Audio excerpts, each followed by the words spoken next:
ఆచి చికెన్ మసాలా. కడపలో తెలుగుదేశం 44వ ఆవిర్భావ వేడుకలు ఘనంగా జరిగాయి. కార్యకర్తలే పార్టీకి అసలైన బలమని ఎమ్మెల్యే మాధవి స్పష్టం చేశారు.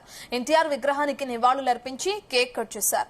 పార్టీ బలోపేతానికి కార్యకర్తలు సైనికుల్లా పనిచేయాలని ఈ సందర్భంగా పిలుపునిచ్చారు. పేదల సంక్షేమమే ధ్యేయంగా పుట్టిన తెలుగుదేశం పార్టీని భవిష్యత్తులో మరింత బలోపేతం చేస్తామని ఎమ్మెల్యే మాధవి స్పష్టం చేశారు. క్షేత్రస్థాయిలో పార్టీ జెండాను మోస్తున్న కార్యకర్తలకు గుర్తింపు ఉంటుందని, వారి శ్రమ వృధాగా పోదని అన్నారు.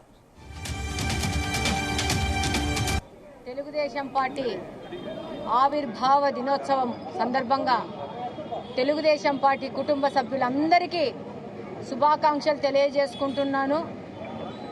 కడప నియోజకవర్గంలోని తెలుగుదేశం పార్టీ కుటుంబ సభ్యులకు అందరికీ మరీ శుభాకాంక్షలు తెలియజేసుకుంటున్నాను.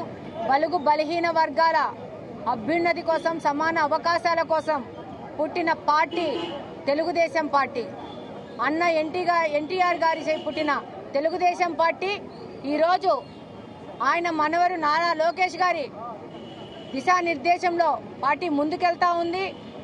ఆ రోజు ప్రాజెక్టుల నిర్మాణము, పేదల సంక్షేమము, ఆడపడుచులకు అండ, వాళ్ళకు ఆస్తి హక్కు, ఇలాంటి అనేక అంశాల్లో తెలుగువాడి ఆత్మ గౌరవము అనే నినాదంతో తెలుగుదేశం పార్టీ పుడితే ఈరోజు మన ముఖ్యమంత్రి గారు మాన్యశ్రీ నారా చంద్రబాబు నాయుడు గారు అభివృద్ధి, సంక్షేమము రెండింటిని రెండు చేతుల్లో తీసుకుని ఆయన 70 ఏళ్ల వయసులో పరిగెత్తుతూ ఉంటే మన యువ నాయకుడు నారా లోకేష్ గారు స్పీడ్ ఆఫ్ డూయింగ్ అంటూ ఆంధ్రప్రదేశ్ని పారిశ్రామిక రకంగా, ఆర్థికంగా భారతదేశంలోనే మొట్టమొదటి స్థానంలో నిలబెట్టాలనే ఒక లక్ష్యంతో ముందుకెళ్తున్నారు.